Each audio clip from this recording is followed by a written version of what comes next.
Hello, everyone. Welcome to Van Chicagoland Stories, the podcast. I'm your host, Pete Costanis. Today's date is December 31st, 2021, last day of the year. And Happy New Year's Eve, everybody.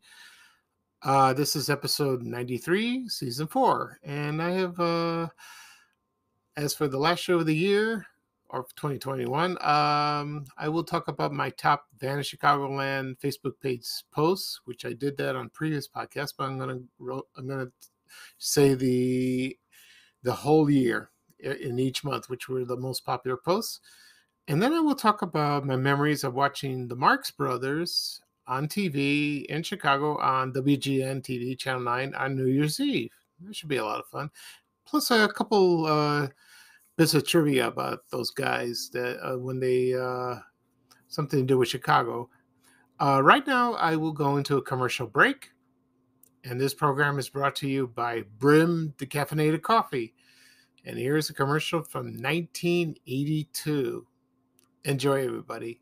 Thank you. Really good today, guys. Better. Mark, I just broke 80. terrific. Let's have some coffee. Whoa. Only half a cup? I thought you liked coffee. I love the rich taste. It's the caffeine I can do without. Me too. That's why we're drinking Brim decaffeinated coffee.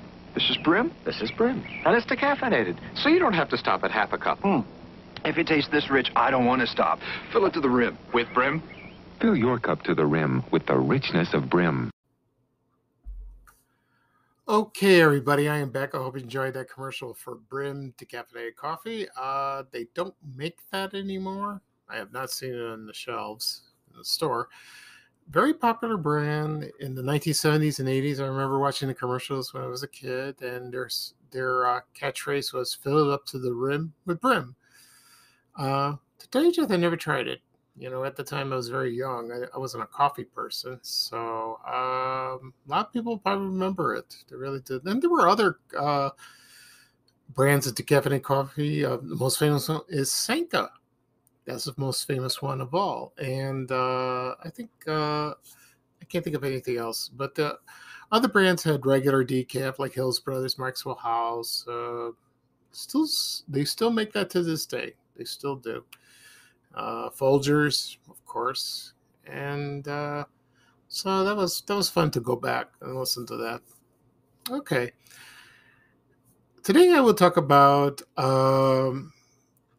what I said earlier, my top Van Chicagoland Facebook page posts for each month in 2021. Also, I will talk about the Marx Brothers when I watched their movies on TV on WGN TV Channel 9. Couple of things I want to talk about first. A couple of things personal. One, there was a sportscaster. His name is Jeff Dickerson, and he passed away of colon cancer at the age of 44, which I had no idea. I didn't realize he was sick. I remember watching him on the weekends on the news on WSL TV, and he seemed like a very nice guy. And but he was mostly on the radio. He was on ESPN radio network. I can't think of the call letters top of my head. And when I heard the news, it was shocking. And I also didn't know his wife died 2 years earlier. I think 2018, 2019. I don't know. And she died from melanoma. Blah. Can't say that word. It was skin cancer. And they have a son named Parker. I think he's 11 years old, 10 or 11. And that's sad, to lose your parents like that. It's heartbreaking. Very heartbreaking. And so a lot of people are raising money. They have a GoFundMe page online, and they've donated. The last I heard, they have at least $800,000. That's a lot. And donated from owners of football teams, people in the media, very generously, football players, even other sports players. Anthony Rizzo, he donated as well. That's very kind. That's very kind. And one thing I saw on Twitter was Matt Nagy of the Chicago Bears, the coach. A lot of people make fun of him. They don't like his style. They have a point. I mean, the Chicago Bears are terrible. So I don't watch football, but I've heard from comments. So they had the worst football season